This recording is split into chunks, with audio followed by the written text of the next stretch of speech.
All right, good afternoon, good evening, everyone, wherever you happen to be in the world today. Thank you so much for taking time out of your day to attend this latest bootcamp session, Mastering Sales Success, Conducting Effective Discovery Meetings. This is really building on the bootcamps that I delivered back in January that were really all focused on marketing, lead gen, how do you fill the top part of your funnel with fresh new leads. And so this set of boot camps that starts today, it's a 3-part series, is really kind of focused on, your marketing strategy worked, you're connecting with people are reaching out, they're interested in your services, and now they want to meet with you. So what do you do now? And so this is the first part of a 3-part series focused on the MSP sales process. And so today we're going to be concentrating on that initial qualification meeting, discovery meeting that you'll have with a prospect. And in today's session, we're going to talk about, what are the right set of questions to ask to see if, there's going to be a good fit between the services that you offer and what they might be looking for.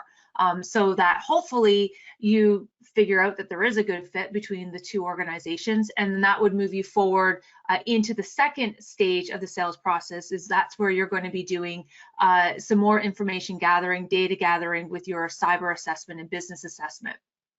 And then the third part that I'll be delivering in March, I believe, early March, is all focused on closing, that negotiation process. How do you stop your sales process from stalling? How do you handle those objections? And how do you, take what you've learned in, that discovery meeting and that cyber assessment meeting to put together a really compelling proposal that hopefully your prospect will sign.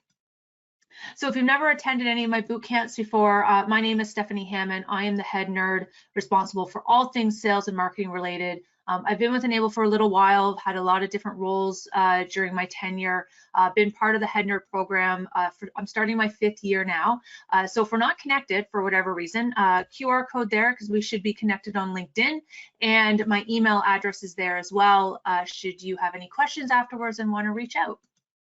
So just some housekeeping rules before we get going. I have everyone on mute. That's just maintain call quality. But if you have any questions as you're going through, or as I'm going through the material today, don't hesitate to put them into the question panel, and I will do my best to answer as many of them as I can live. If for some reason I'm not able to answer a question live, do know that I do commit to getting an answer back to you. I'll probably be likely tomorrow to get an answer back. This session is not being recorded. Reason being, there's already a version of this bootcamp that's been delivered and recorded. It's been uploaded into Enable You. So if you wanted to listen to this again, hear some different pieces of it, forward this on to somebody else in your team to listen to, you can find that within Enable You. If there's any non-Enable partners listening to me today, watching me today, if you don't have access to Enable You, don't worry, just send me an email, put it in the question panel, and I can send you a copy of this recording because unfortunately you wouldn't have access to Enable You. All right, so looking at our agenda for today, we're going to be talking about a couple of things. We're going to be discussing the benefits of developing and adhering to a formalized sales process.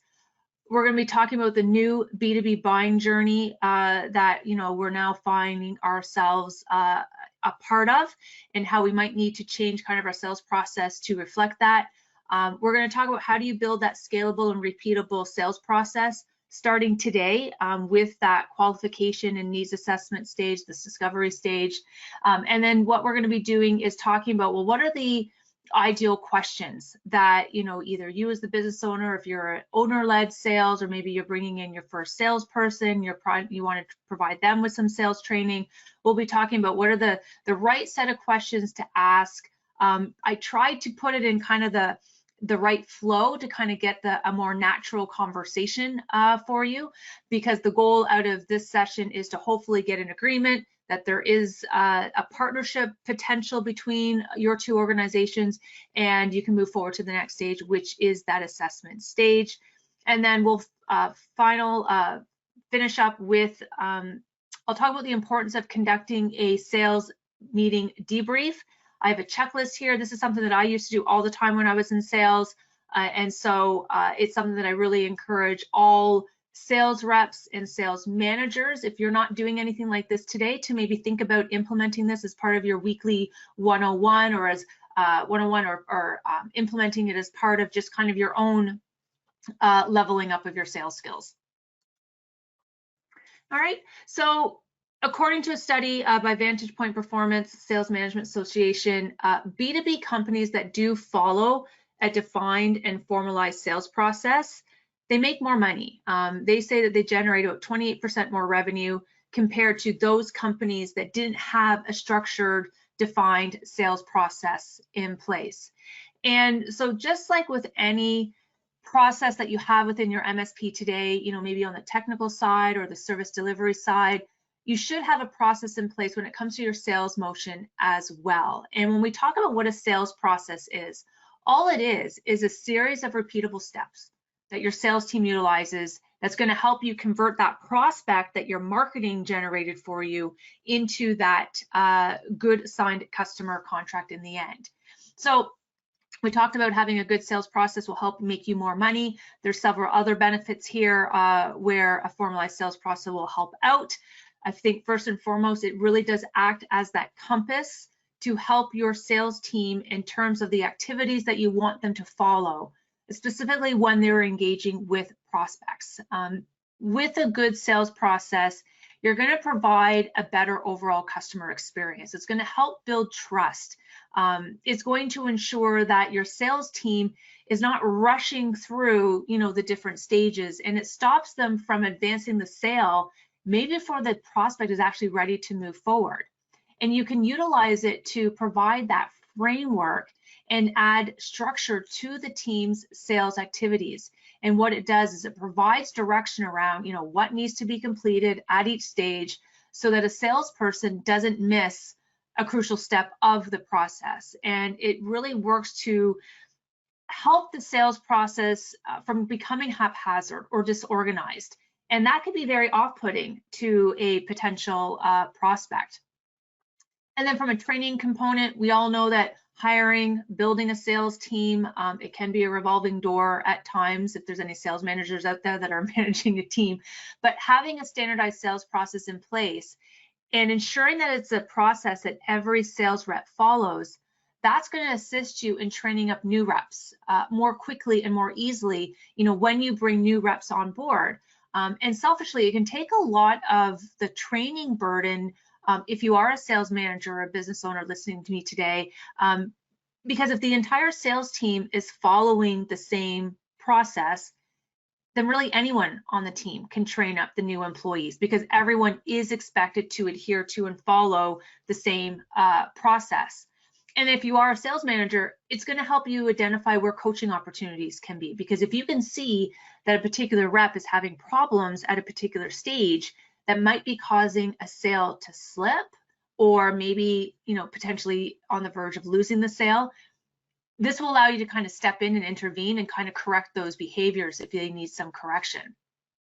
And also provide you with the ability to continually fine tune and improve your sales process as well, you know, as you go along, because if you don't have a formalized sales process in place, how do you measure and track your results then? You know, how do you know what activities are working well and helping the team close sales versus those activities that aren't? And so by implementing a standardized sales process, you're going to be able to take kind of all those little micro lessons that we learn, you know, with each new contract that we win, or maybe any prospect that we lose, and you're going to be able to incorporate them back into your sales process to fine tune it for the next time around. And having that repeatable sales process, that is what's going to give your sales team better consistency in winning and signing on new clients, and hopefully will work to improve your team's overall closing ratios. And having a more accurate sense of your close ratios, that's going to allow you to better forecast, you know, how many new deals you're going to need to be able to close given a certain number of leads that you might be having coming in from your marketing. And then that's going to provide some really good insight on the sales team's performance, and it's going to assist you as the sales manager, as the business owner, to set more realistic and achievable sales goals and sales quotas for your team. And then the last point, which I think is probably the biggest benefit out of having a formalized sales process, is it will provide you with that ability to uncover the best quality prospects for your organization. Because with a structured sales process and coupling that with the correct questioning techniques, your sales team is going to be much more effective in filtering out lower quality or low potential leads that can that's going to take up their time, and it's going to allow them to kind of move that time and invest that time in maybe higher quality prospects. Because according to some research done by Sales Insight Lab, and if you've been a regular part of my boot camps, you know I use this quote a lot because as a former salesperson, it really resonates with me. But Sales Insight Lab, they did a study where they spoke to over 400 salespeople, and they found that 71% of respondents, salespeople, responded back that at least 50% of the prospects that they were engaged with were not a good fit for what they were selling. And that's awful because our days are really busy, especially at sales, and they can be quite challenging at times. And so if we're spinning our wheels and wasting time and effort trying to engage and convince businesses to sign with us that aren't necessarily the right type of business in the first place, that's a waste of effort. And so we want to design our sales process so that we are sussing out, the best leads for our MSP. And then if we can get good leads, from our marketing, then it's going to help us really move those leads and those potential prospects through the different stages more efficiently and more quickly. But there is kind of the ongoing struggle with sales. Like the sales process, it's changed a little bit over the last couple of years. Traditional approaches to selling are not as effective as they once were, due to the rise of social media, digital media, content marketing. Prospects a lot of times don't really need to talk to a salesperson in the beginning for product or services information, especially because we are living in this new digital world. Buyers, just via their phone, they can go online, they can look up companies anywhere in the world. They can review their product and service information. They can read up on user reviews, get user ratings. They can research your employees and all your company information. Prospects today have this unlimited access to information about your company. But in saying that, they also have this kind of ease when it comes to looking up your competitors as well. They can very easily compare your MSP to other MSPs in the space. And that can be a little detrimental to your MSP if you don't make cultivating an online digital presence a marketing priority for your MSP. Because if they can't find you anywhere online, or what they do find is patchy or maybe a little bit disjointed, then they can't do their research on you. But if they can go and easily and readily find information about your competitors, then who do you think they're going to reach out and engage with? And I think that's a really important point, and not to kind of delve back into marketing for a minute, but I'm going to. I've been having conversations with MSPs lately, and they've been a little frustrated with, they're doing marketing, but their marketing isn't working. They're not getting the leads that they like. And so one of the first things that I always do is I try and Google them. I put myself in the, mind that I'm a non-technical business owner. I don't like who I'm using today. I want to see what my other options are out there. So I'm going to take it to Google. And if I can't find you, and for some MSPs, I've gone as far as 17 pages to see if they show up organically. And so if I can't find you, it's not that your marketing's not working. You just need to kind of spend some time, looking at what you are doing from a marketing perspective to, fix whatever SEO problem that is preventing me from finding you. Or if I go and have to direct input your website into Google, and I finally find you that way, looking at the quality of your website, looking at the quality of your Google business profile, noticing that your Google business profile doesn't match anything that's on your website. It's these types of things that if you don't do them, I don't want to say correctly, but if there's not an impact with those types of online marketing elements, but I go and I look at your competitors and they're blowing me out of the water in terms of, you know, what's on their website and the messaging and their customer reviews, and I go and follow them on LinkedIn, what's going to make a bigger impression on me, right? So that's just to say that, you know, according to Gartner, customers today are spending about 2/3 of their B2B buying journey gathering and processing information that they've been able to source for themselves online. And so a lot of this vetting is happening without any sort of direct sales involvement. And again, kind of, you know, thinking about your own sales process or putting yourself in the headspace of a non-technical business owners that might be looking for a new MSP. You know, no one picks up the phone these days to call a company to learn about their product or service, except, okay, maybe my dad. My dad's 75. He will pick up the phone and call anybody. But if you think about it, most people, if they're interested in a company's product or service, they're not picking up the phone. But what are they doing? They are taking it to Google. They're doing a Google search and they're going to go look for web pages, you know, from that organic search. And, you know, once you get below the sponsors, you know, on page 1, that's when you're going to see all the different, you know, potential websites, the potential companies that you can start investigating. And so when you know, click on, you know, say the first one or the second one in the list, it's going to take you right to the home page. And, you know, you're going to immediately start looking to see, is there messaging there? Is there good information there that you feel is going to help you solve whatever problem is that you're currently experiencing that you're trying to solve? And then if you like what you see on that homepage, then you might go check out their About Us tab on the website, you know, where you're going to want to read up a little bit more about maybe their origin story and learn about the employees that work there and why they like working there. And then if you like what you see there, you know, maybe you're going to want to go check out their reviews and their different customer testimonials to see, you know, how successful their organization has been in being able to support other businesses that might have been experiencing the same type of problems that maybe you're experiencing now. And so all of this, you're doing this to appear and look credible. And if, you know, the searcher, me, if what I'm seeing on your website, in your reviews, in your about page, if that's resonating with me, that's how I begin to develop a level of trust with your organization. And again, I'm getting this impression and I have yet to talk to one of your salespeople. And then as you continue to kind of vet the organization, you know, you're going to start looking at other channels to learn more about the company. So that's where you might check out their blogs that they've been written to see what kind of thought leadership they're providing. You may make plans to attend an educational webinar or an in-person seminar to help with your vetting process.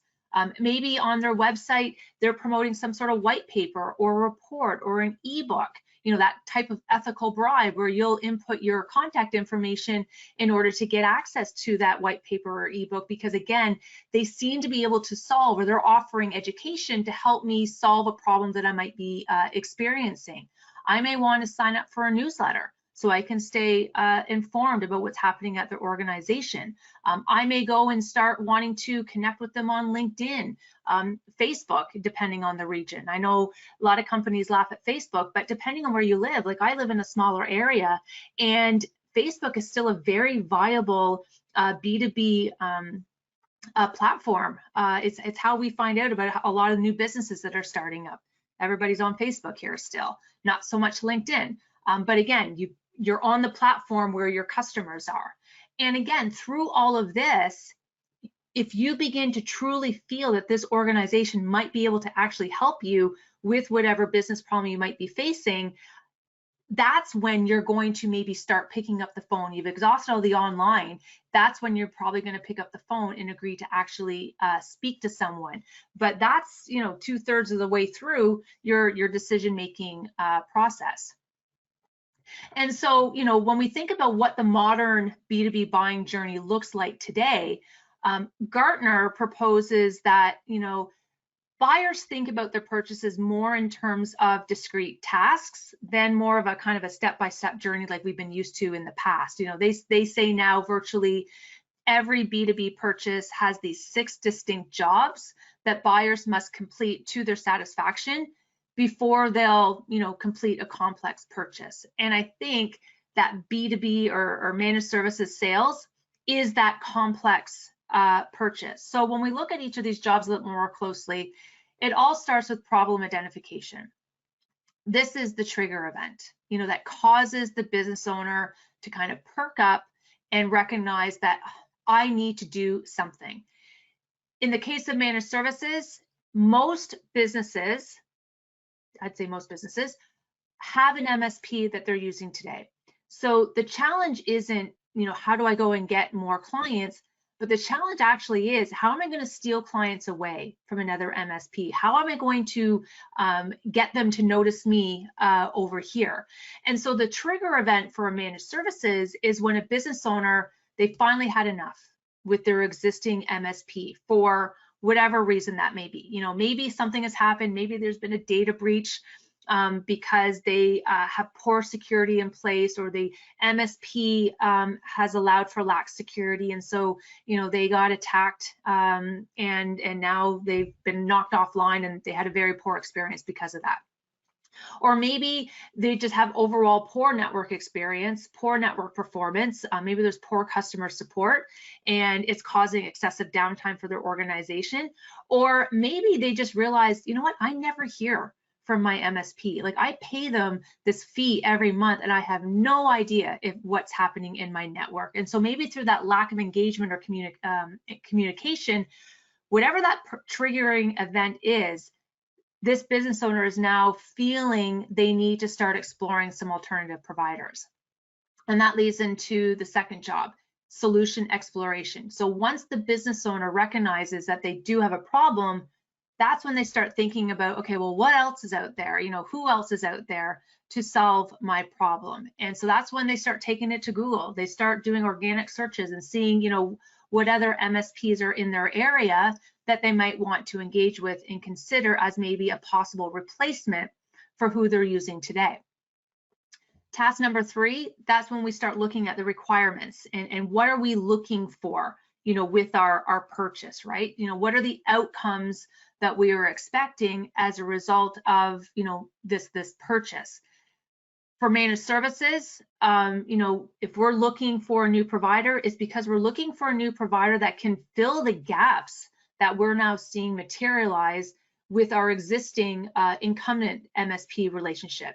There are deficiencies that we are experiencing or we are perceiving in terms of our relationship with our current MSP, and we're starting to really wonder, like, could things be better elsewhere?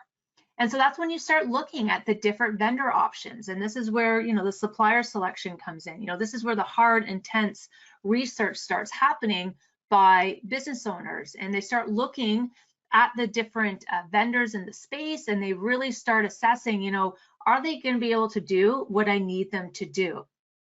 And this is where your online marketing strategy really does have to be solid. You have to make sure that you are building a distinguishable online digital presence because it's Google, it's LinkedIn, it's Facebook. Those are the places, your website, those are the places where business owners who are looking for a new MSP, that's what they're going to use to kind of start conducting their searches.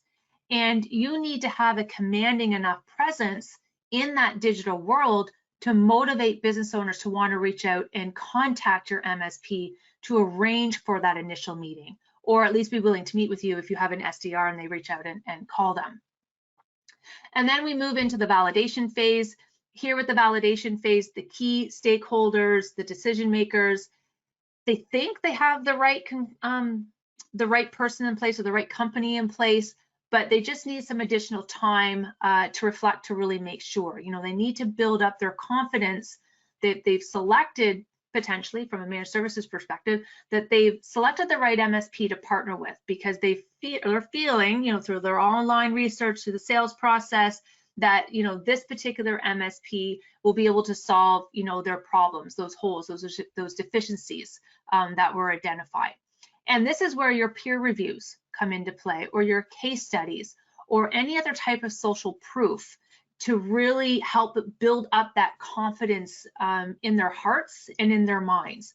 Business owners want to read up and learn about what other businesses have to say about you and your MSP and what their experience has been working with you.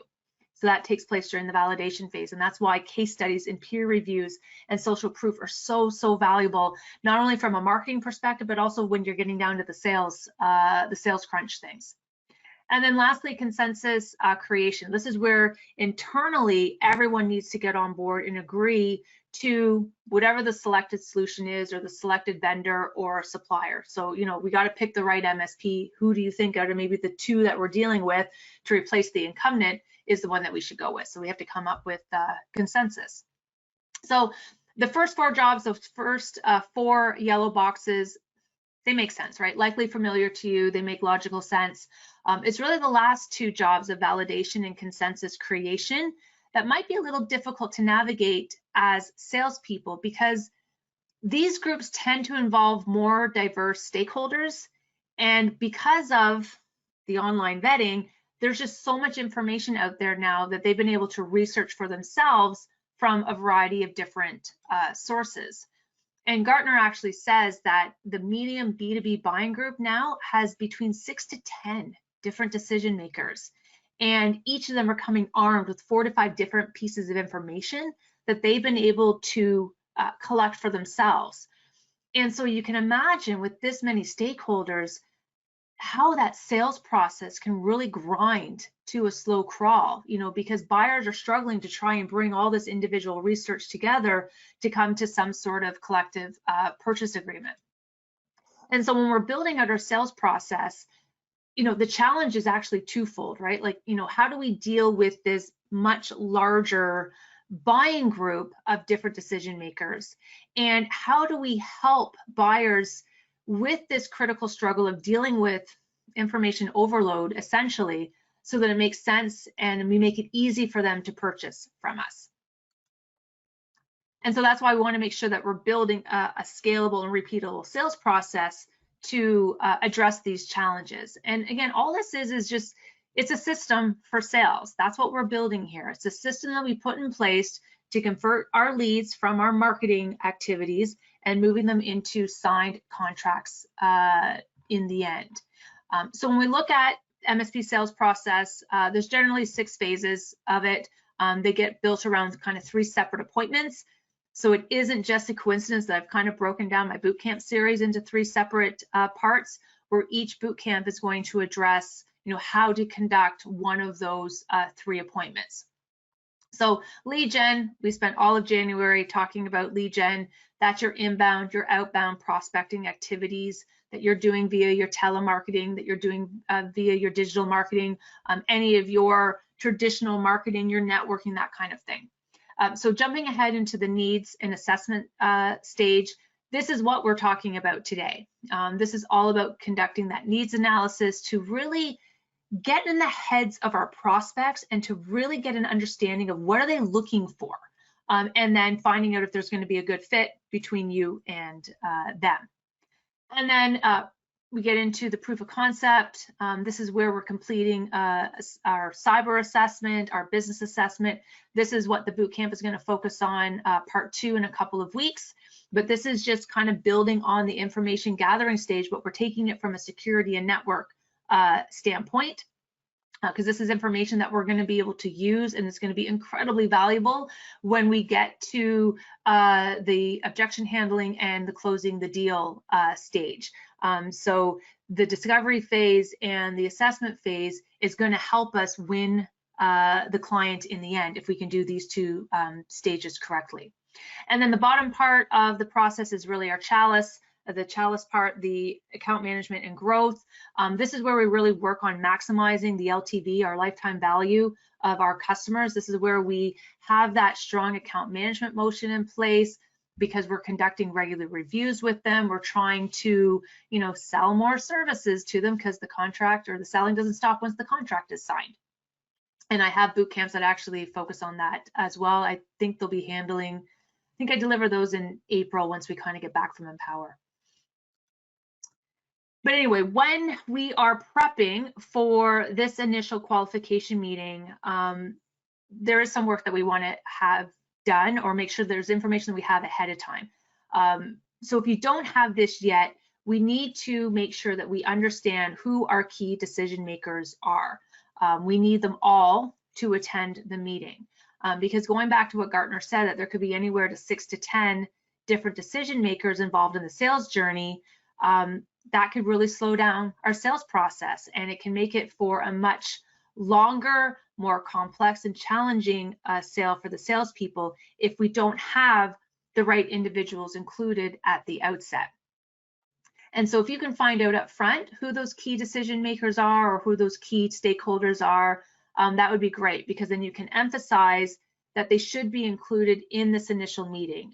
And again, that's going to go a long way in helping to avoid the telephone and helping to improve the flow of information and increase the velocity in which you're building that consensus and reaching an agreement at the end of the sales journey when that time comes. So looking at, well, who are, kind of these key decision makers that we want present. Obviously, we want the CEO, the president, the business owner, whoever that individual is. And this is important for them to be there because you're going to be talking to them about making money, saving money, how you can improve their overall profitability and productivity, how you're going to make them more competitive out in the market. That's the love language of CEOs. And so you're going to be talking to them and asking them questions around that because you want to figure out how you can help them make more money, save more money, improve their productivity and profitability. You're also going to want to include those strategic end users in the meeting because you're going to be discussing functionality. You're going to be talking about performance, usability, reliability, because if employees can't use their systems or get access to the data that they need, and they're going to be unproductive. And if you have unproductive employees, that's costing the business owner money.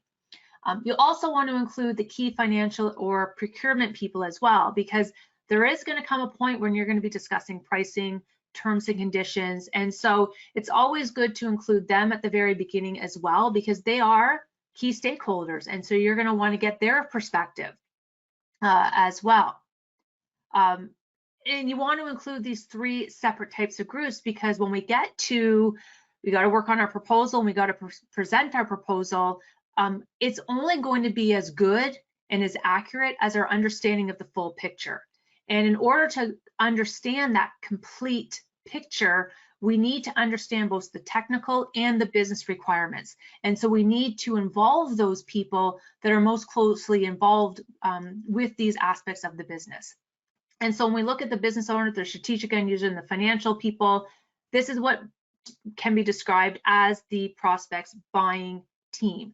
And failing to assemble this buying team, from the start, that is going to increase the chances that we might only be talking to a subgroup. And the subgroup may only have a limited authority to buy, if they have any authority at all. And so failing to assemble your buying team or get an idea who that buying team is, that is one of the reasons why sales cycles last a lot longer than they really need to. So when you are arranging kind of that first initial, discovery meeting, qualification meeting, these are really the people that we want to have included in that meeting. And it's not simply, obviously the ones that we want to have there, but we want to make sure that they understand that they want to be there themselves, right?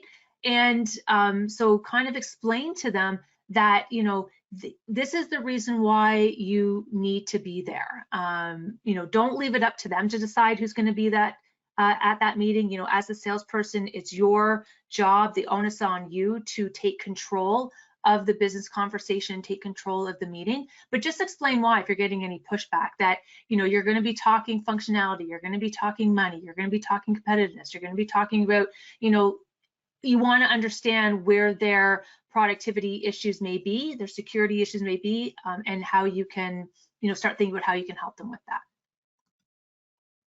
And then obviously other information you should have ahead of time, their company website, their addresses, industry that they're in. If this is a customer in an industry that you're not very familiar in supporting, you're going to want to do a whole heck of a lot of prep and research ahead of time, versus if this is an industry that, if you are a niche MSP and you only deal with dentists and you're about to talk to another dentist, I'm pretty sure you're very well aware of the challenges that dentists face. But if this is a brand new industry for you that you don't have a lot of experience in, then you want to make sure you do your research to find out, what are the challenges that they're experiencing that might be impacting the prospect's business. What are the trends? What are the opportunities that you're seeing within that industry? Because this is all information that you're going to want to bring up with the prospect during the meeting, because this is how you become relatable. This is how you start building that trust, because if they can see that you seem to be very knowledgeable about the industry and the challenges and the opportunities and the trends of that industry, that's how you start to gain credibility in their eyes. And then obviously making sure that you understand, how that business operates, at least from a high level, what products do they offer, what services they offer, can you get a sense of how many employees that they have, that kind of thing. But I think most important is making sure all of that data gets put into your sales CRM, for future reference. All right, so looking at, the questioning techniques now and the flow of questions and what are the best types of questions to ask at this stage. This is all about, again, determining if they are going to be a good fit for your business and to get an understanding around what they're looking for, from you as their potential new MSP. And really the goal of this stage is to ensure that you engage with and take on the right type of customer. Because for MSP success, for growth, you need to have a good handle on who is and who isn't a good fit for your business. And as hard as it may be comfortable walking away from a prospect when necessary if they're not a good fit. But that's why we kind of talked about, ideal client profile and target audience so much in my marketing courses in January, because if you have a well-defined marketing strategy that clearly outlines your target audience, your unique selling proposition, that you understand the services that you want to deliver to them, it will make it easier for you to walk away if you already have that well-defined. And you're going to find that you're going to be able to grow faster and more profitably if you are a little bit more selective in who you decide to do business with, instead of just kind of caving and agreeing to do business with any and all type of clients.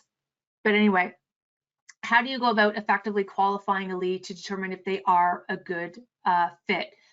We want to find out some things around what their timeline is. What does their kind of budget do they have? The people that you're talking to, do they have the authority to make the purchasing decision, or do they need to engage and loop in other people? Or is there a broader set of stakeholders? There are a variety of different questioning techniques out there. I think, there's as many questioning techniques as there are books that have been written about that. For today, I'm going to be talking about the BANT questioning technique. And all that is just another framework for sales questioning where we are focusing on those 4 key areas: budget questions, authority questions, need questions, timeline questions. And I'm throwing in some extra letters, so I'm kind of doing a modified BANT, just coming from kind of my own sales success perspective.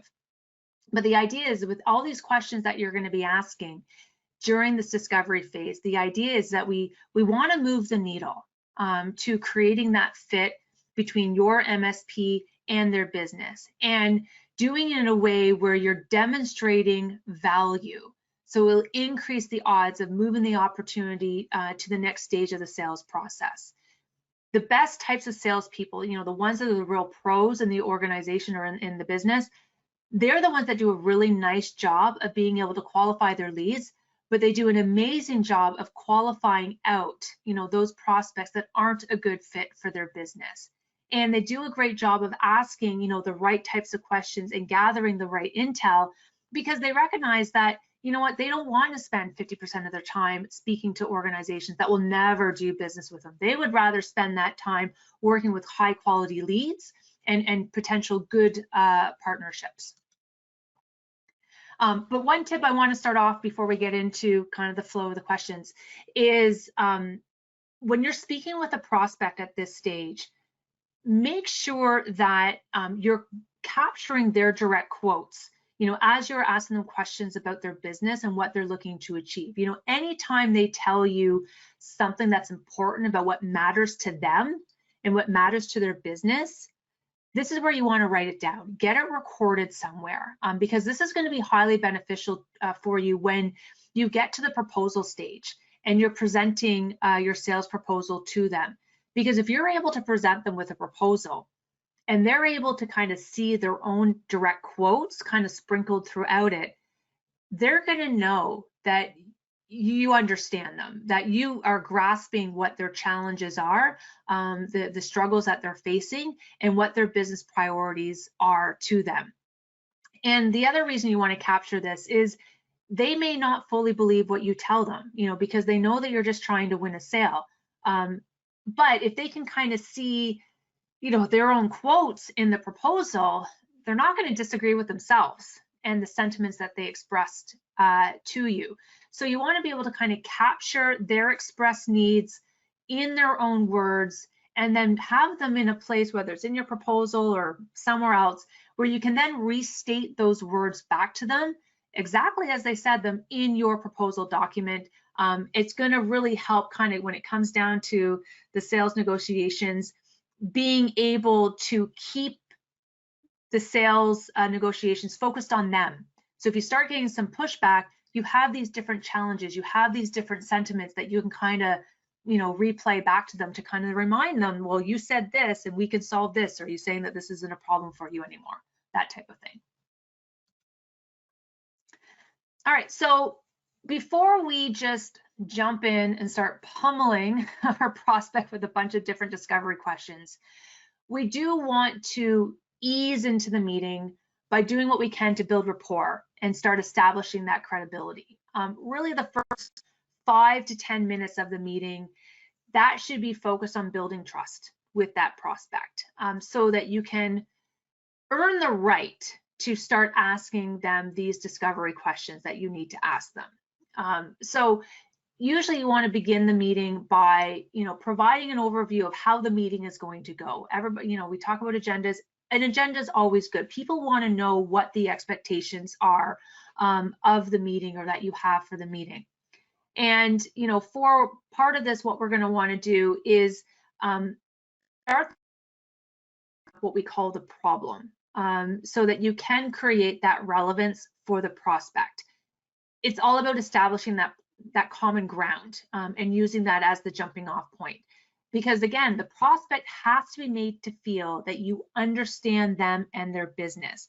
And that's where their prep work is going to come in ahead of time, finding out everything that you can about, again, their challenges, their trends, their opportunities, because that's what's going to help us kind of identify what those problem areas are to try and connect with them.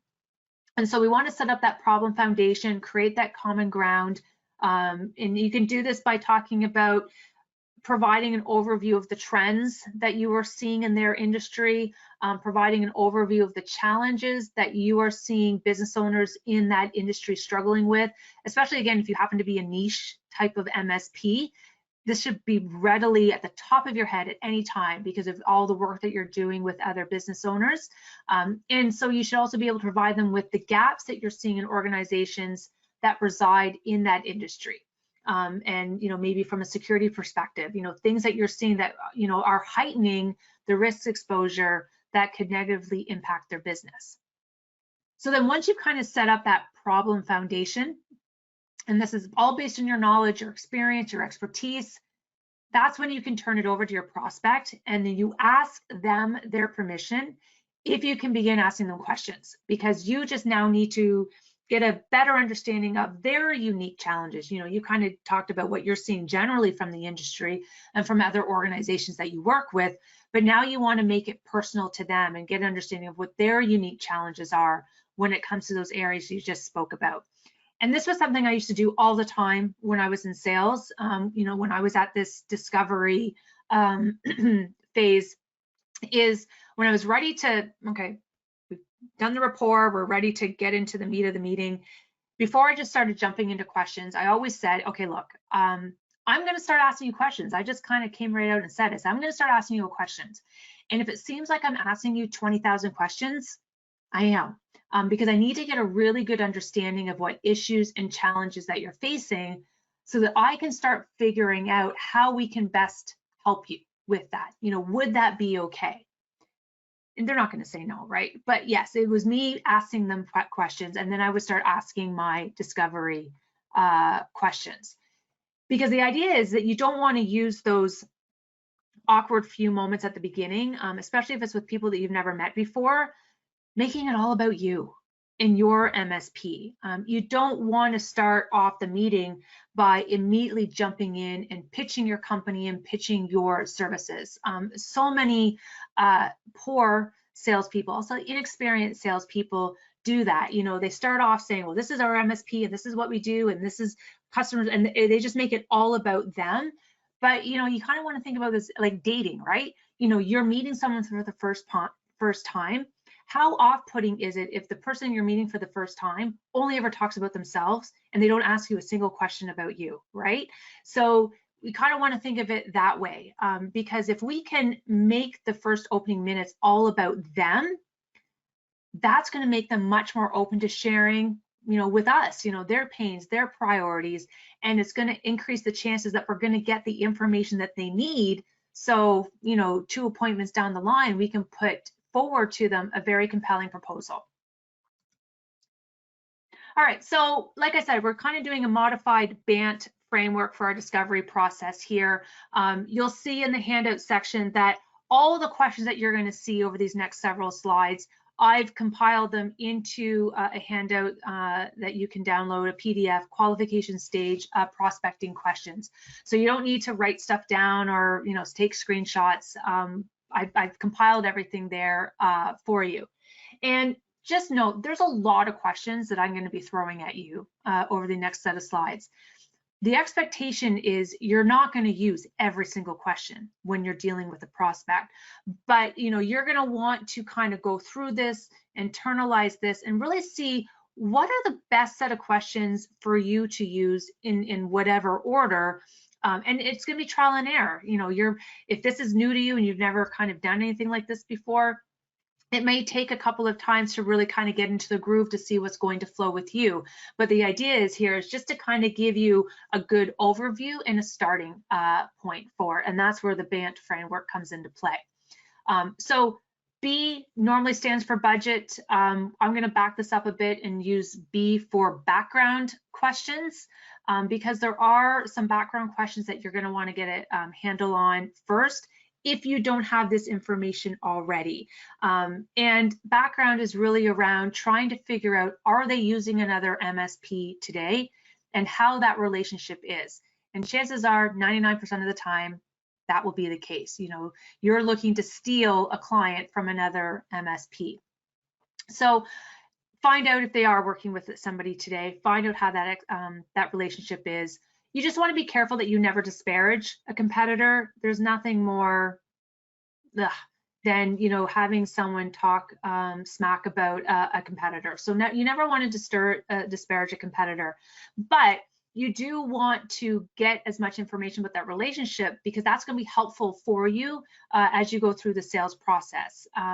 You know, it's going to help ensure that you're going to meet whatever their most pressing requirements are that they have, or maybe set some realistic expectations if maybe they're being too hard or maybe too harsh on their rationale for wanting to switch. Maybe they're going to tell you some things about their MSP that in your mind you're like, that's just the way it is. And so you may also be able to use that to kind of defend the competitor as well, and kind of reset their expectations. But anyway, if they do tell you that, yeah, they are using another provider today, then we want to find out about, you know, are they under contract with them? Are they month to month? Are you under some sort of term with them? When does that term expire, or when it comes up for renewal? We need to ask this so that we can find out, to get a sense of their timeline. And this will give you an idea around how urgent this kind of decision to kind of switch MSPs is for them, or if maybe you might be needed to help them get out of that existing contract. And then you want to find out, get some more background on that current relationship. Like, why did they initially choose to go with that MSP? You know, what qualities did they have that they really liked about that MSP that made them want to partner with them, you know, back in the day? And then finding out, well, then why are you thinking of switching? You know, what's what's not jiving at the moment? What are you unhappy about, with that existing relationship? And what are you specifically looking for now in a new MSP provider? Because here we want to see if we can identify what those trigger events are that motivated them to want to take that meeting with you. And then, you might want to ask, depending on your nerviness, is there a chance that they'll end up staying with the current provider? Or has the decision been made? Yes, we are definitely moving on, because this is going to help gauge how committed your prospect is to the incumbent MSP. Maybe they're just going to tell you, you know what, we're just price shopping to kind of see how realistic, what we're paying for them is good or not. And, they're shopping the market. Or maybe they are going to tell you, we're looking to make a clean break. We experienced a data breach, we are done. They obviously don't know anything about security or how to properly secure our network, so we are done. But either way, kind of asking that question will give you a good sense on the likelihood of a potential deal. And then if they are telling you, no, we are done, then again, a little bit nervy, but seeing if you can find out, are they evaluating any other MSPs in the area? Just to kind of give you an idea of who you might be up against. And then B, budget questions. Here you want to find out if the budget that they may have set for your services is realistic. Can they afford your service? Or do they have at least a realistic understanding of what the true costs are of working with a quality MSP like yourself, especially if maybe they are using another provider who may not structure their MSP or support their clients in the same manner that you do. And so finding out information around, what's their monthly contract commitment, what are they currently paying on a monthly basis for their services, and then finding, do they feel that the amount they're paying is commensurate to the quality of services that they're receiving from the existing MSP.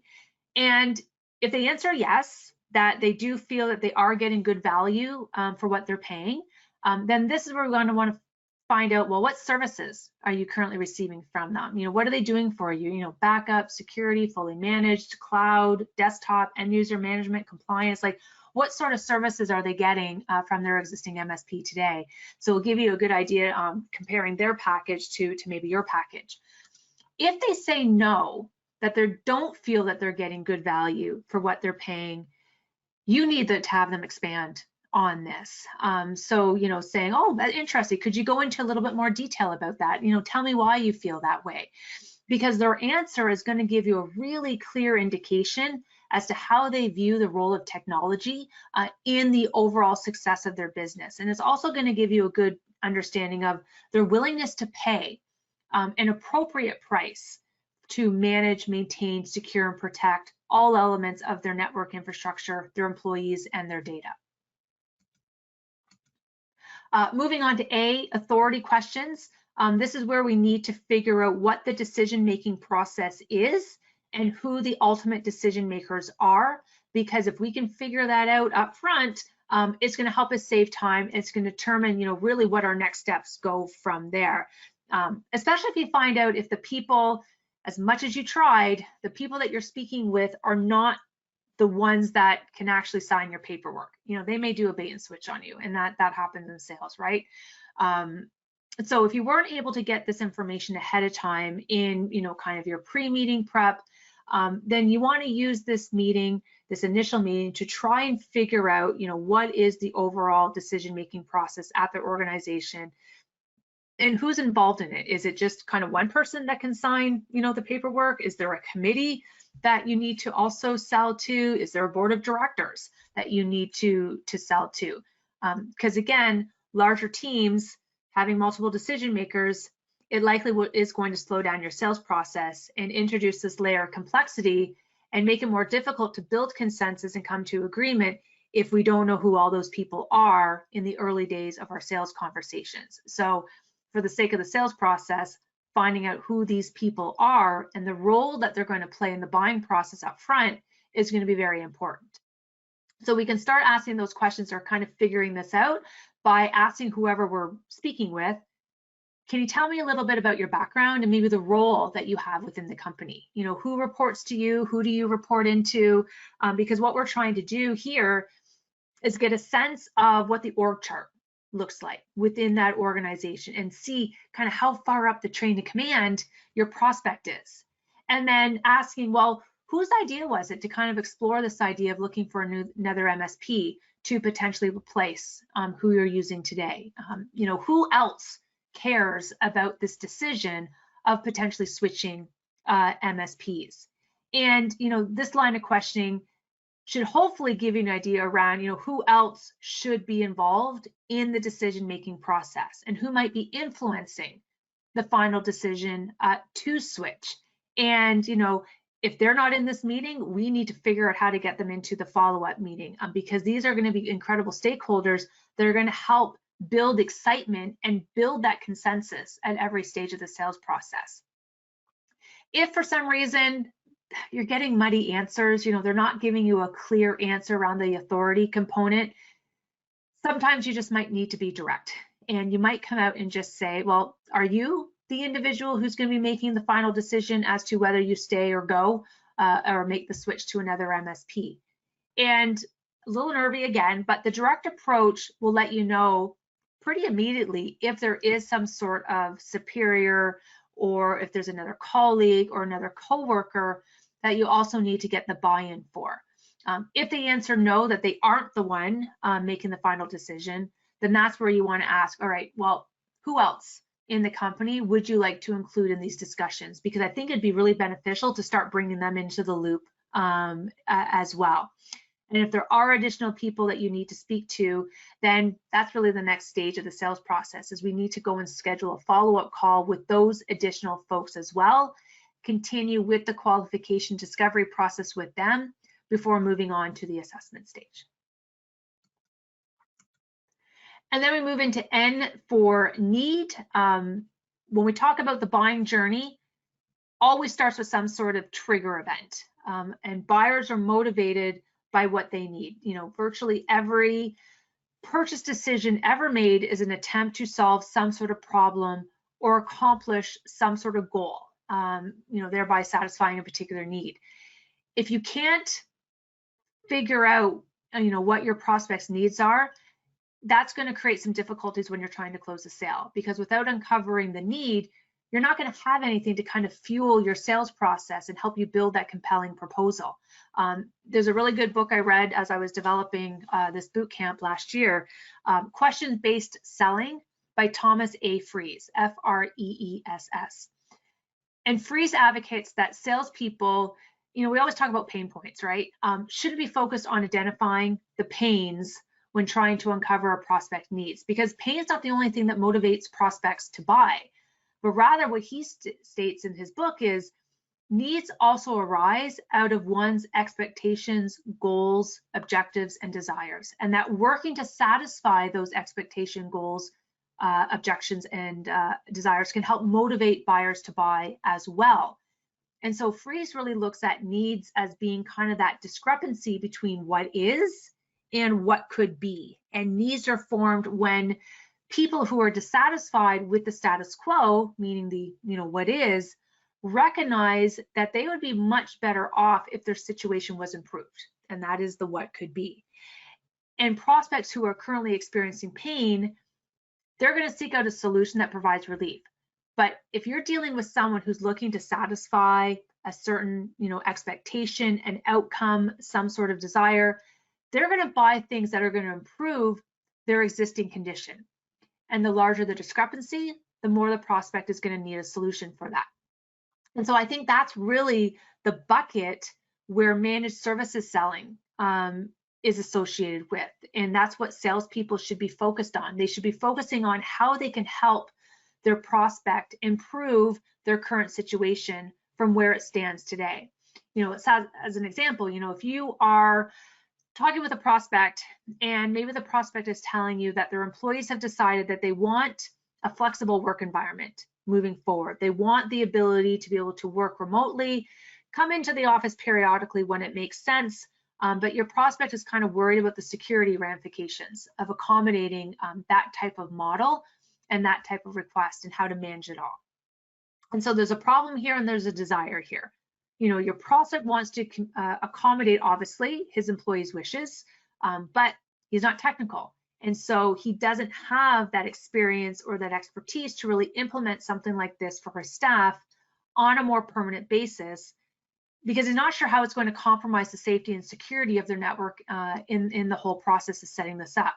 And so this desire is soon going to manifest itself into a need, because we're creating a kind of a discrepancy there, right, between what is, the employees wanting a more flexible work environment in which to work, and then, that desire, which is the business owner wanting to grant the request so that he can maintain or she can maintain employee morale, all while ensuring that the organization isn't exposed to any sort of undue risk and unwanted cyber attacks.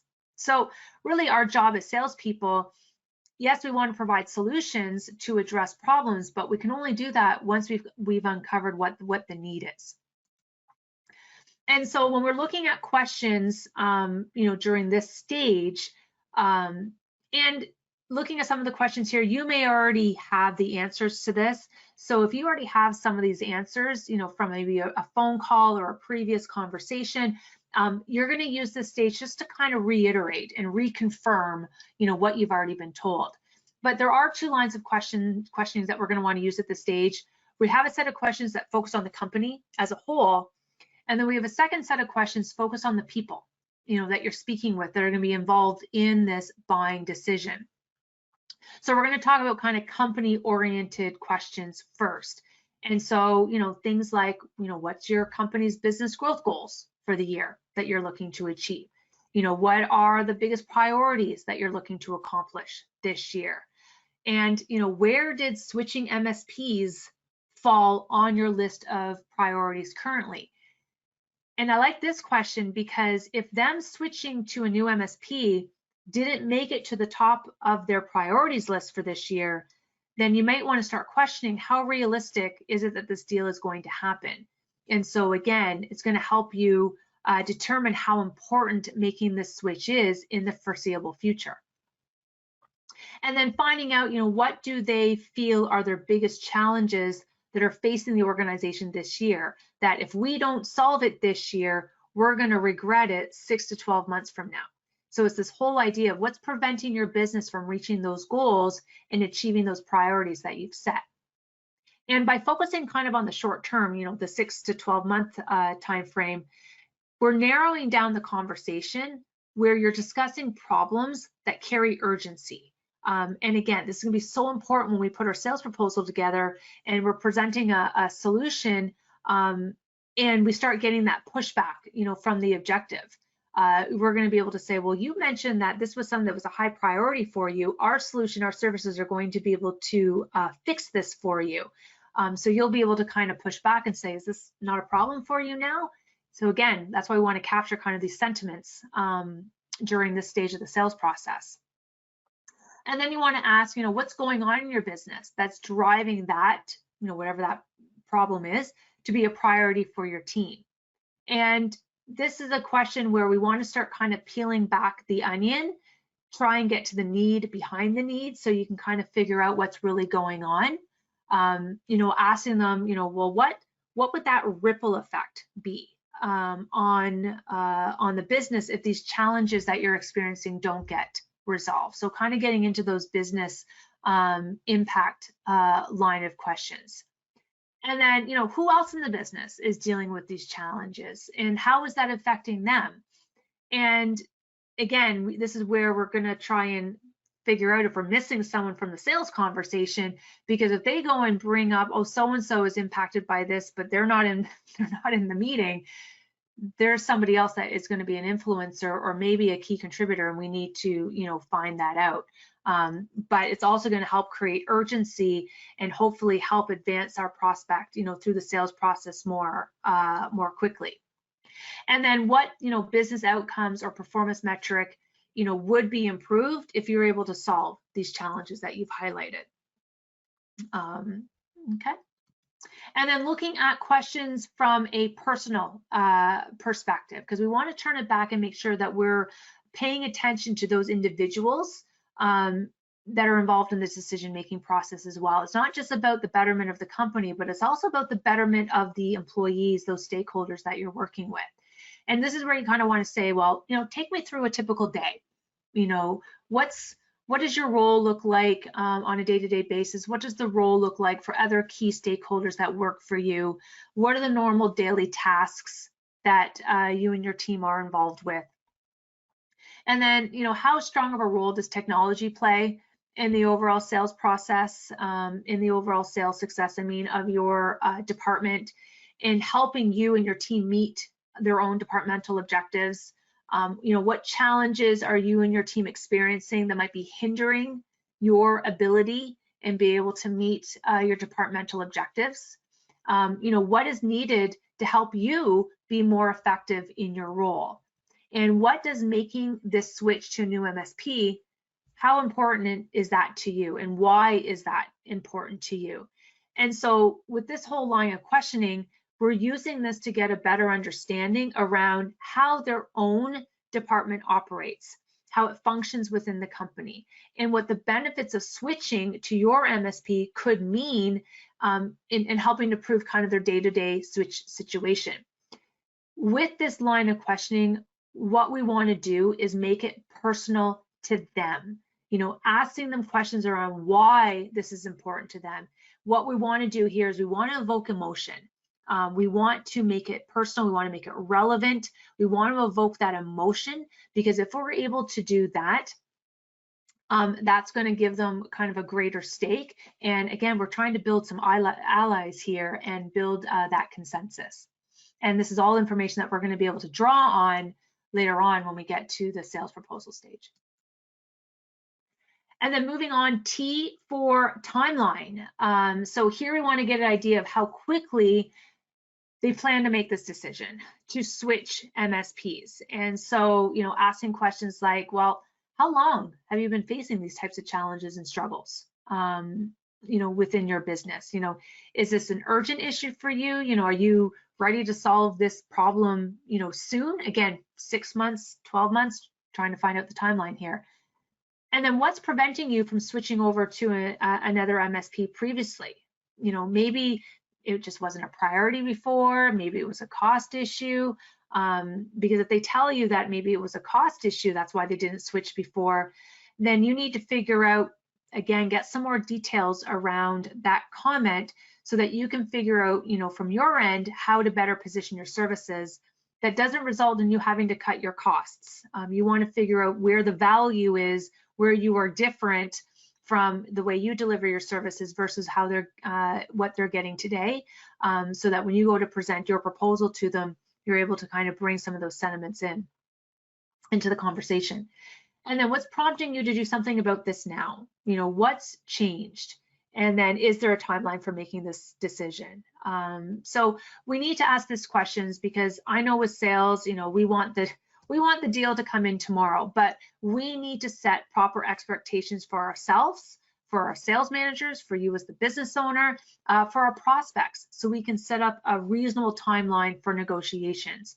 Also, it's going to give us an idea if there is some sort of urgent or compelling trigger event that's prompting all of this. And then if they're not ready to solve the issue yet, then this is going to reveal the reasons why. And you need to know what those reasons is so you can kind of mitigate and work around that if possible.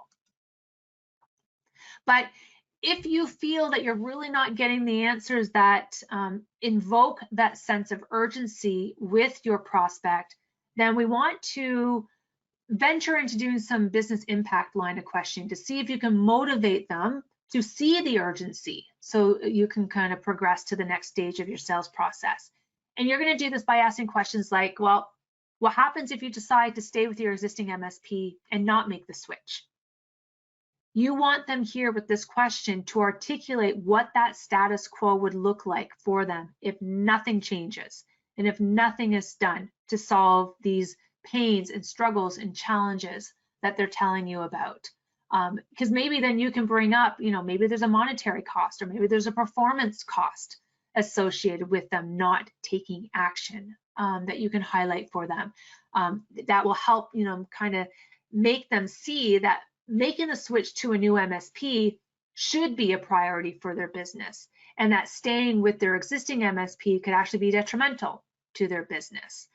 Because an example, if you know that they're not taking their cybersecurity seriously and they're not enrolled in a proper cybersecurity program with their existing MSP, there's concerns here. There may be concerns about their risk exposure. There may be concerns about the likelihood of them being attacked. And so this is where you kind of want to highlight for them what would the consequences be if they stay in the existing program structure with that lackadaisical security offering with their existing MSP. So, is there going to be the opportunity where they're going to lose important data sets? Could they, fall victim to lost productivity or lost performance because of downtime? The average length of downtime is anywhere from 22 to 35 days now. Like, how comfortable would the organization be if they did experience downtime and their doors were closed for, basically a month?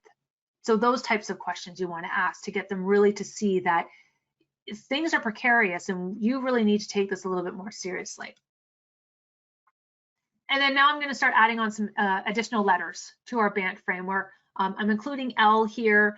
These are linking questions, and these are additional questions that you are going to want to intersperse to help keep the conversation going and the prospect talking to you. Because the more the prospect speaks, the more information you're going to be able to uncover during that sales process. So things like, hey, can you tell me a little bit more about that?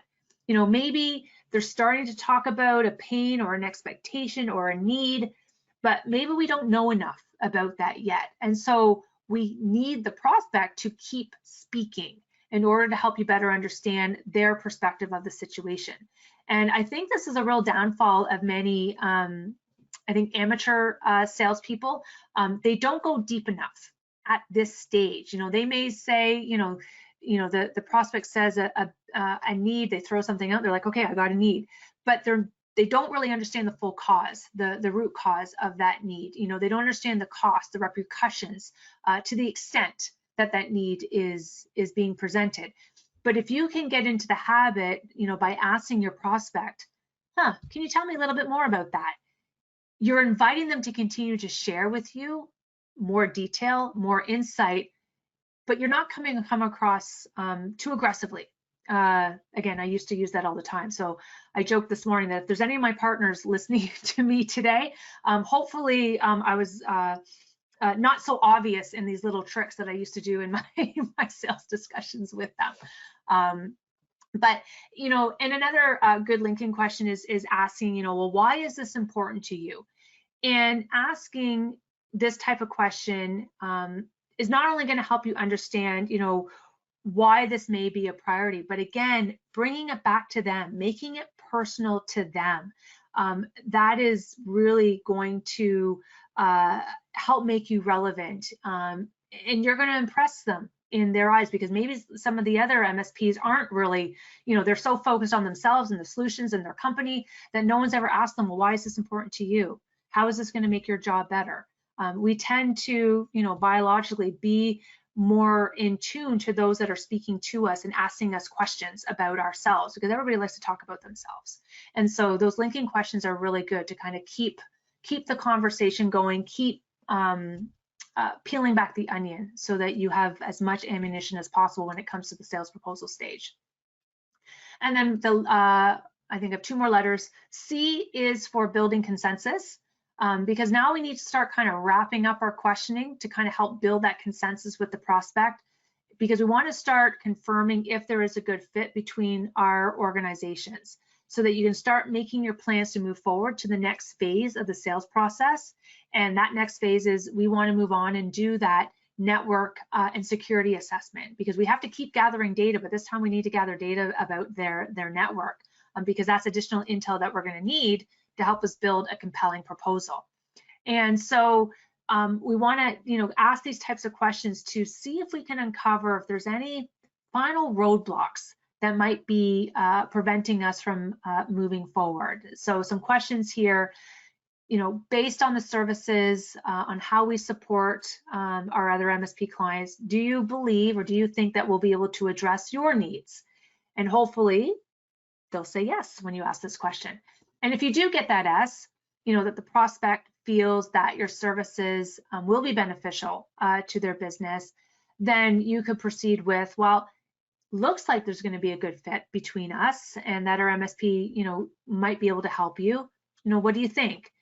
Because asking this type of open-ended question, what you're doing here is you're offering another opportunity for the prospect to provide some last additional final feedback if it hasn't been brought up yet. And then, do you have any concerns, or are there any reasons why, you've seen that we can't move forward to the next stage, with that next stage being the assessment. And that question really helps at getting those last lingering thoughts, concerns out on the table so that you can address them moving forward. And then, nothing is said, then you can end with, okay, well, let's book some time and get our next meeting on the books. And then my final letter, D, asking difficult questions.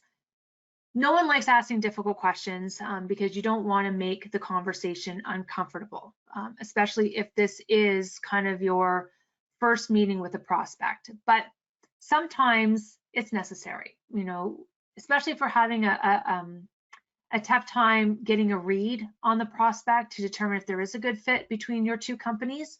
So some ways on which you can broach the topic, if you do feel the need that you need to ask some difficult questions, I think the best approach is, just be direct and just say, look, can I ask you a difficult question? Again, something I used to do all the time. By doing this, it helps to prepare the prospect, and it shows that you're being respectful by asking them permission first. And you start by explaining why you're asking this difficult question to the prospect. So you're providing some context around why you need to ask it. And again, I would do this all the time when I was in sales. Like if the conversation wasn't really going in the direction that I needed it to go, and I wasn't getting the information that I needed, I would say to my partner, I need to potentially ask you a difficult question. But the reason I'm asking you this question is because, and just phrasing it that way, it generally seemed to work to take the edge off whatever that difficult question was that I needed to ask the partner. Okay. So done with the letters. The last thing that I wanted to talk about today is really that meeting debrief checklist. Something else that I did all the time when I was in sales that I don't really know if a lot of people do something like this, but I felt it really helped mature my skill set as a salesperson when I was in sales. So I've kind of documented this. It's another handout that you can download for it.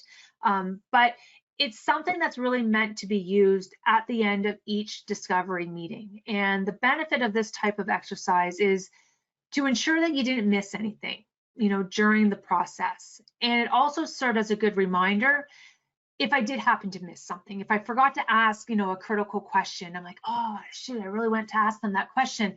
Then I would review, right after the call, and then that would almost guarantee that, you never make the same mistake twice. So that almost guaranteed that the next time I had a conversation, that question would not be missed. And so this is a way as a salesperson to keep yourself accountable, keep yourself on task, and it will help to solidify and reinforce your sales process and highlight for you what went wrong, especially if you didn't win that client. So looking at what are the 6 key areas of the sales meeting debrief, and this is all in that document. But the first thing that I always did was, did I understand, or do I understand the prospect's decision-making process? Like, did I understand who all the key decision makers are? Was I speaking to the right business level person, who's responsible for the profitability and the competitiveness of the business unit? Did I connect with the right user level decision makers, who are maybe the more technical, or the ones that are going to be requiring our services? So they're the ones that are actually going to be experiencing it. And then, whoever was involved with, signing the PO, were they included as well? So I could get their perspective on things. For the people that did attend the meeting, do I understand their role? What is their decision-making process like within their company? Did I meet with all the right people that I need to meet with today? And if I didn't, what was my strategy to get in front of the right people? And how did I do at creating rapport? This is more of a might be hard to kind of gauge yourself on that, but generally, like, you're going to know if you're not totally out to lunch, if you were able to create the right rapport with your prospect, or was it kind of awkward and off-putting? And I always was cognizant of the ratio of speaking to listening.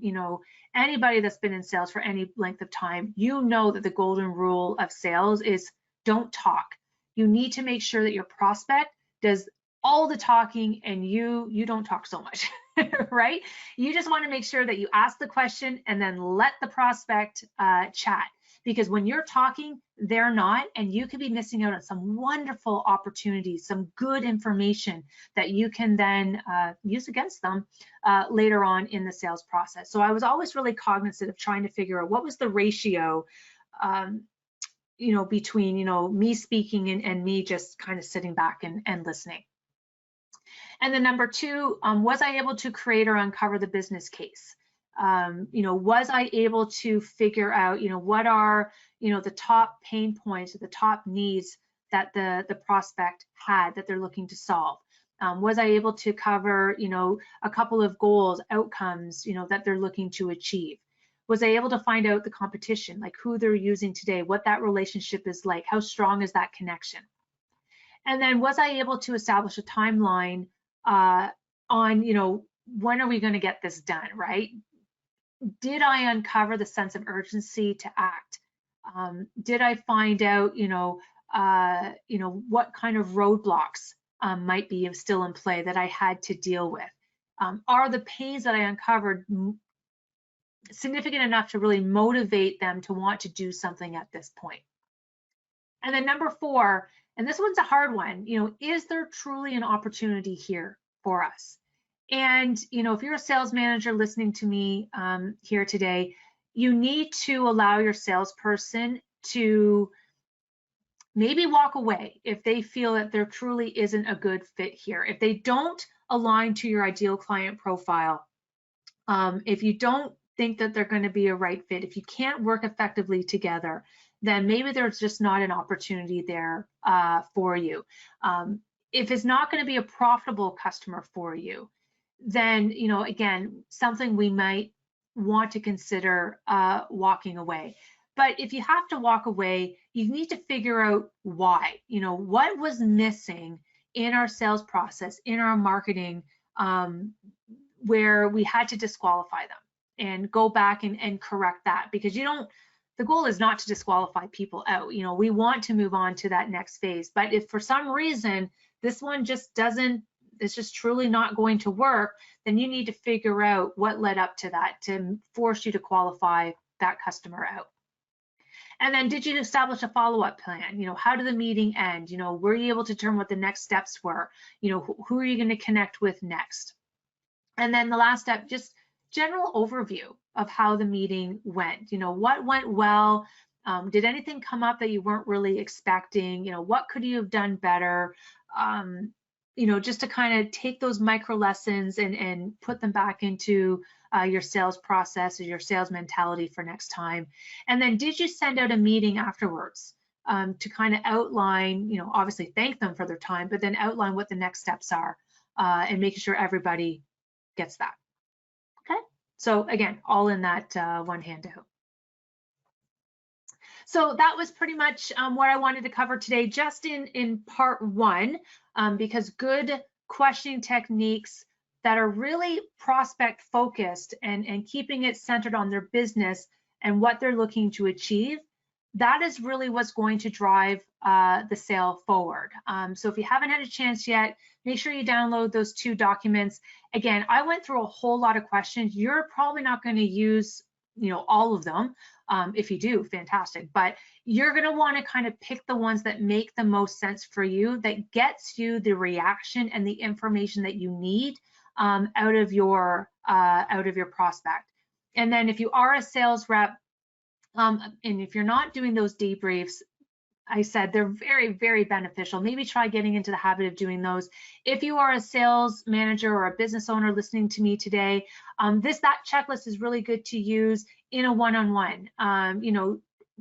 Once a week with your sales rep. Go through a couple of their meetings and go through that checklist with them and see how do they do. Do they do well? Do they miss some things? And because your job as the sales manager, as the business owner, is to continually coach and upsell, up-level your salespeople. And so it's just a nice coaching tool to use there. Because the idea is with sales, it's never going to be complete.